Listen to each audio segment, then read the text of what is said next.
아멘. 옆에 뒤에 분하고 인사하겠습니다. 오늘도 승리하시기 바랍니다. 우리 한 번 더 인사하겠습니다. 감사로 삽시다. 마지막으로 인사하겠습니다. 하나님이 함께 하십니다.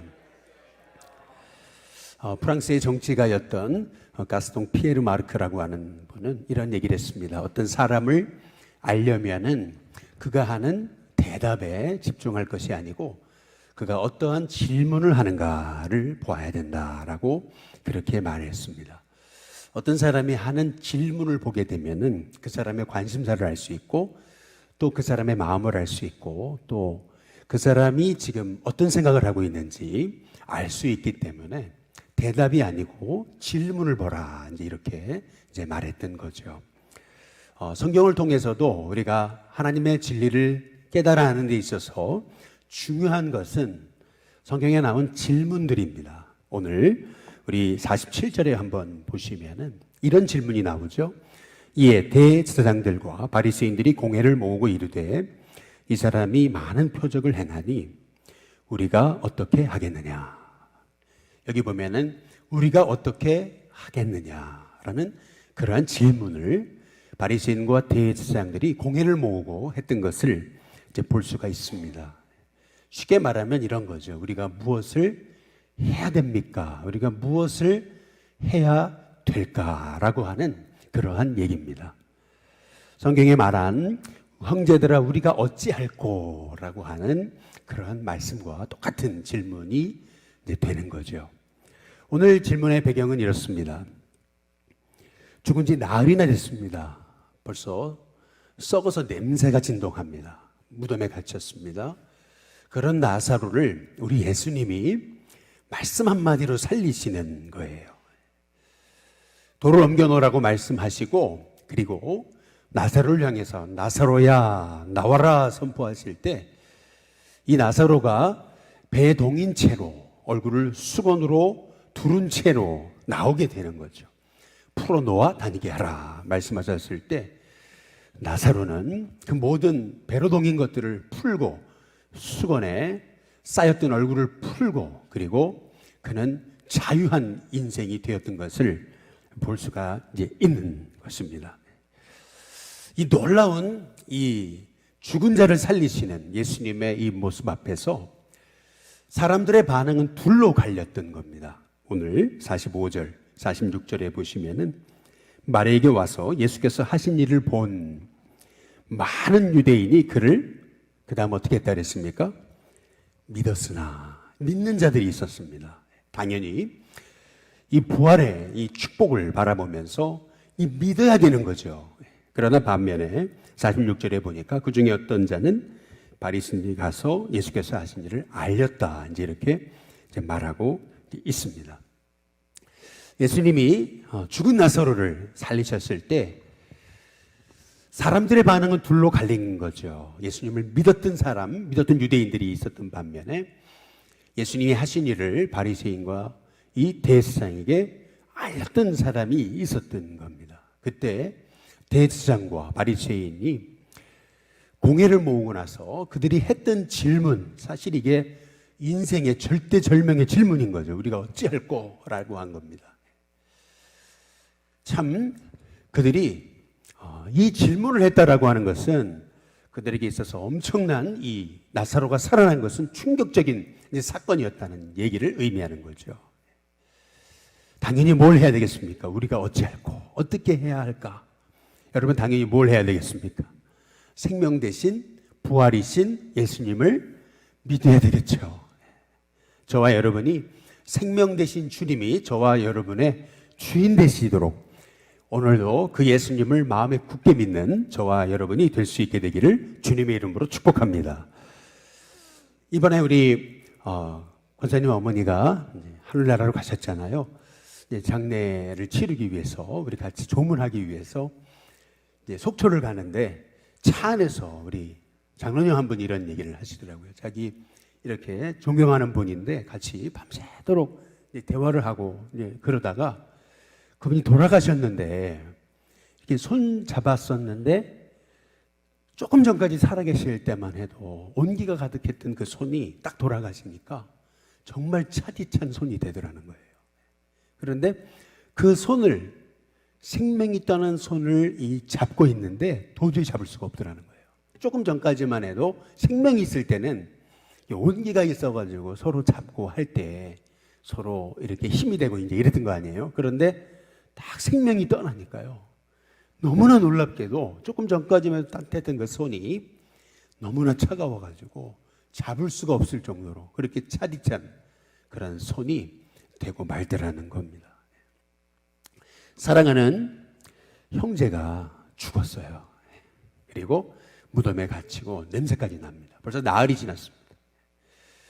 그런데 살릴 수가 없어요. 살리고 싶은데 냄새가 가득한 그 나사로를 살리고 싶거든요. 그런데 살릴 힘이 인간에게 없는 거죠. 우리 인생은 실은요, 죽음 앞에 섰을 때만이 진짜 우리 인생에 본질적인 질문을 하게 되는 겁니다. 딱 죽음 앞에 서본 사람만이, 죽음을 경험해 본 사람만이, 내가 뭐 다른 거 다 필요한 게 아니구나. 내게 진짜 필요한 것은 영원한 생명이구나. 주님의 생명이구나. 깨닫게 되는 거죠. 진짜 죽음 앞에 서본 사람은요, 뭐 세상 것에 연연하지 않습니다.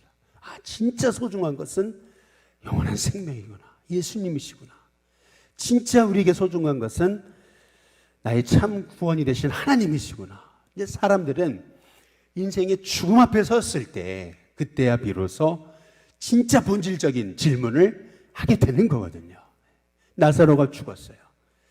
근데 그 죽은 나사로를 예수님이 살리시잖아요. 나사로야, 일어나 나와라. 말씀하셨을 때 나사로가 일어나 나오는 것을 보면서 그들은 인생의 본질적인 질문 앞에 선 거예요. 드디어 그들은 인생의 본질적인 절대절명의 질문을 하게 된 거죠. 우리가 어떻게 해야 되겠냐? 당연히 뭘 해야 되겠습니까? 생명 대신 예수님을 믿어야죠. 그분 안에 살기로 결단해야죠. 그것이 바로 저와 여러분에게 오늘 말씀을 통해서 이 새벽에 주시는 하나님의 음성인 줄로 믿습니다. 진짜 죽음 앞에 서봐야, 진짜 죽음을 경험해 봐야, 그래야 내 인생에 진짜 소중한 게 뭔지 알게 되는 거죠. 그래서 오늘 이 죽은 이 나사로를 살리신, 이 부활의 생명 되신 예수님의 사건은 우리가 진짜 의지해야 될 분이 누구신지 오늘 말씀을 통해서 우리에게 말씀하고 계시는 거죠. 그런데 이제 우리가 어찌할꼬라고 하는 그 질문 앞에서 그들이 선택한 게 뭡니까? 여기 48절에 보시면은 이렇게 말씀하죠. 만일 그를 이대로 두면 모든 사람이 그를 믿을 것이고, 그리고 로마인들이 와서 우리 땅과 민족을 빼앗아갈 수도 있다. 이렇게 얘기하는 거죠. 그래서 50절에 한 사람이 백성을 위하여 죽어서 온 민족이 망하지 않게 되는 것이 너희에게 유익한 줄을 생각하지 아니한도다. 그 해의 대제사장인 가야바가 사람들을 선동하고 있는 겁니다. 한 사람만 죽으면 우리가 살 수 있다. 그런데 그것이 오늘 51절에 보니까 스스로 얘기한 게 아니고 그 해의 대제사장이기 때문에 예수께서 그 민족을 위하여 하실 일, 그 하실 일이 뭐냐면 52절에 그 민족만 위할 뿐만 아니라 흩어진 하나님의 자녀를 모아 하나가 되기 위하여 죽으실 것을 미리 말한 것이다. 지금 이 가야바는 자기의 기득권을 놓치지 않기 위해 예수님이 죽어야 된다, 죽여야 된다, 이제 이 말을 한 건데, 그것이 오히려 예수님이 온 생명을 위하여 죽으실 것을 말씀하게 되는 예언이 됐다라고 성경이 말하고 있는 거죠. 그러면서 53절, 이날부터는 그들이 예수를 죽이려고 모의했다 라고 말하는 것을 볼 수가 있습니다. 오늘 이 말씀을 통해서 우리는 이렇게 중요한 질문, 우리가 어찌할꼬, 이 질문 앞에서요, 이 가야바 그리고 바리새인 대제사장들은 누리고 있는 게 너무 많잖아요. 그리고 붙잡아야 될, 놓치지 말아야 될 권세, 기득권, 이게 너무 많잖아요. 그러니까 예수님을 붙잡을 수가 없는 거예요. 예수님을 믿을 수가 없는 거죠. 저와 여러분의 인생에 있어서 예수님을 믿는다는 것은 우리가 영원한 생명에 이르게 되는 이 놀라운 축복임을 기억하면서 이 구원의 기회가 매일 오는 것이 아니고 바로 오늘이 우리가 구원받을 기회임을 우리가 믿으며 하나님, 정말 예수님이 내 인생의 생명이 되는 은혜가 있게 해달라고 기도할 수 있는 저와 여러분이 되시기를 주님의 이름으로 축복합니다. 여기 보면 바리새인과 이 대제사장들은 예수님을 믿을 지금 딱 기회 앞에 선 거거든요. 우리가 어찌할꼬. 당연히 예수님을 믿을 수 있는 정말 절대절명의 찬스가 온 거거든요.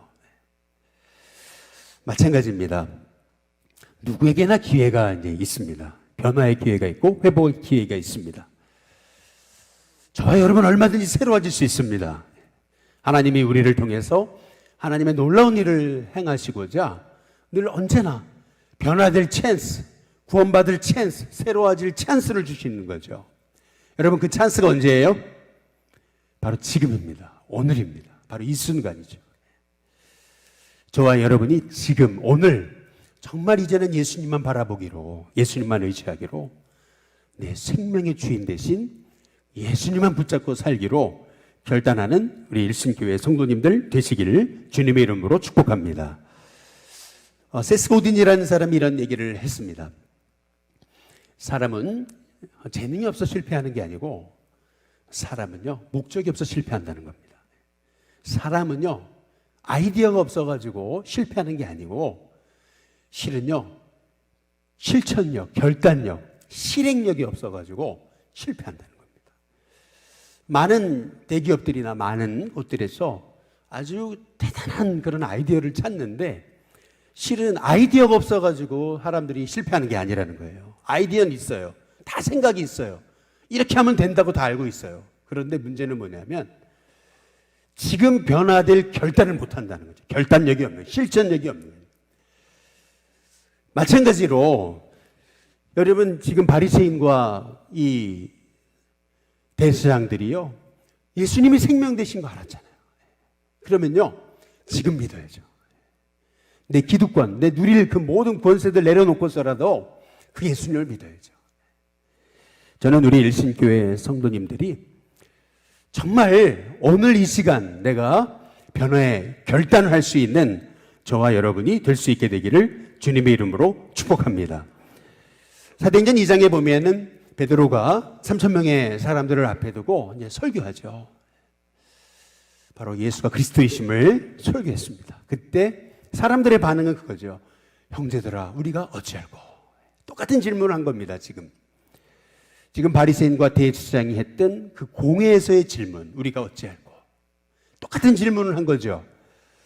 바리새인과 서기관과 대제사장들은 예수님을 죽일 그러한 결론을 그들은 맺게 되잖아요. 그러나 그 베드로의 설교를 들었던 사람들은 베드로의 그 권면 앞에 그들은 자기 인생 내어놓습니다. 너희가 예수 그리스도의 이름으로 세례를 받고 죄 사함을 받으라. 그러면 성령을 선물로 받으리라. 그때 그 예수님 주신 그 음성 받아들일 때 바로 그 자리가 바로 초대교회가 일어나는 자리가 되고 그 교회가 로마 역사를 바꾸는 자리가 되고 그 자리가 세계 역사를 바꾸는 자리가 됐던 거죠. 마찬가지로 하나님은 오늘 저와 여러분에게 이 새벽에 이제는 예수님만 믿고 살아라. 예수님만 의지하고 살아라. 예수님만 바라봐라. 예수님이 너의 인생에 참 소망이 되신다. 우리에게 초청하십니다. 형제들아, 우리가 어찌할꼬? 우리는 지금 선택의 기로에 놓여져 있는 거죠. 인생은 항상 선택입니다. 나사로가 살아난 것을 보고도 예수님을 죽이자라고 선택한 사람이 있는 반면에 죽은 자가 나아이라는 데가 썩는 냄새가 나는데 그 영혼을 살리신 예수님을 보고 그래, 이분이 진짜 나의 생명이시다. 그 예수를 믿고 결단한 하나님의 종이 되어서 복의 통로가 되는 인생이 있었듯이 그래서요 인생은 사실상 사건이 아닙니다. 인생은 결국 사건을 어떻게 해석하느냐는 거죠. 인생은요, 문제가 있어도 문제를 어떻게 해석하느냐. 똑같은 환경인데 그 환경을 어떻게 해석하느냐. 거기에 인생이 결정지게 되는 거죠. 그래서 이런 얘기가 있더라고요. 요새 다 힘들다, 뭐 안 된다 막 그러는데요. 오히려 가장 위험한 때가 가장 안전한 때래요.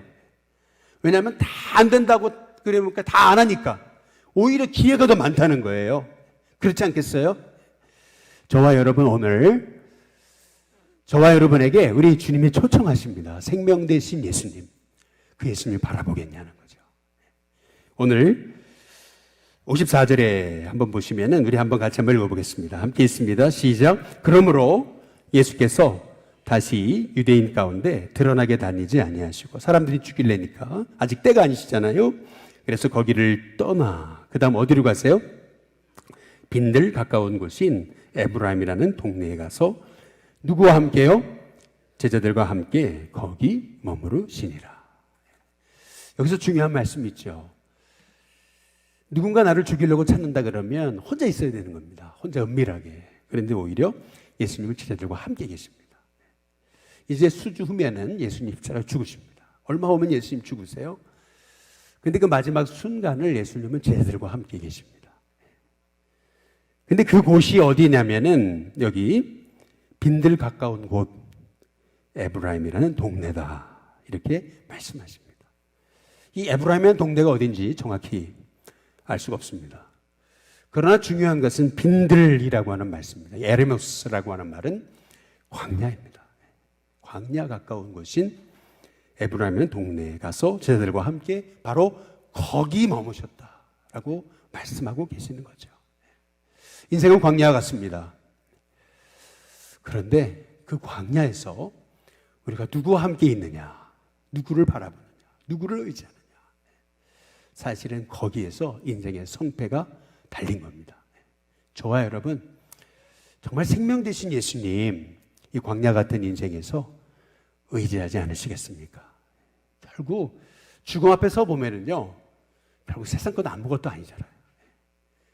오직 나의 생명 되신 예수님 의지할 때 결국 내 인생에 진정한 소망이 일어나고 참된 평안이 있고 기쁨이 있고 안식이 있고 예수님 바라볼 때 저와 여러분이 다시 회복되는 은혜가 있게 하시는 줄로 믿습니다. 그래서 광야, 이 빈들 가까운 곳 에브라임이라는 이 동네 거기에 가서 제자들과 함께 거기 머물렀다. 우리가 머물 장소가 어디입니까? 광야 같은 인생이지만 예수님과 함께 있는 자리입니다. 오늘 이 하루 우리 인생이 광야 같은 인생입니다. 이렇게 아무리 좋은 일을 해도 사람을 살리고 막 그래도요 다 칭찬받는 게 아니에요. 생명 살리고 생명 일으켜도요 죽이려고 달려드는 사람이 있어요. 그러나 우리가 그때마다 예수님 바라봐야죠. 같이 우리 예수님 생명 살리시려고 그 광야 빈들에서 제자들과 같이 계셨잖아요. 죽이려고 찾는 사람이 있는 반면에 예수님은 살리려고 제자들과 함께 계십니다. 이것이 우리가 할 일이죠.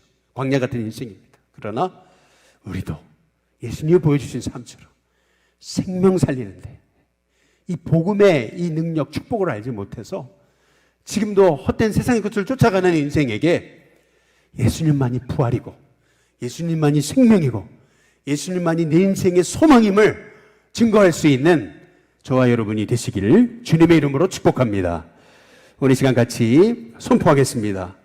같이 오른손을 들어서 우리 같이 선포하기 원하는데요. 우리 함께 선포하겠습니다. 감사는 내 인생의 영혼의 활력소다. 나는 감사로 산다. 나의 입술은 감사로 충만할 것이다. 나의 감사로 인해 내 삶의 변화가 가득할 것이다. 한 번 더요. 감사는 내 영혼의 활력소다. 나는 감사로 산다. 나의 입술은 감사로 충만할 것이다. 나의 감사로 인해 내 삶의 변화가 가득할 것이다. 마지막으로요. 감사는 내 영혼의 활력소다. 나는 감사로 산다. 나의 입술은 감사로 충만할 것이다. 나의 감사로 인해 내 삶의 변화가 가득할 것이다. 오늘 이 입술의 고백대로 사시기를 주님의 이름으로 축복합니다. 오늘 아침에 우리 전선호 장님 수술하시는데 또 위에서 기도해 주시고, 또 오늘 한 날이 예수님 전하는 복된 한 날, 예수님과 함께 광야 같은 인생에서 거하는 한 날이 될 수 있도록 이 시간 찬송 부르고 우리 간절하게 합시다.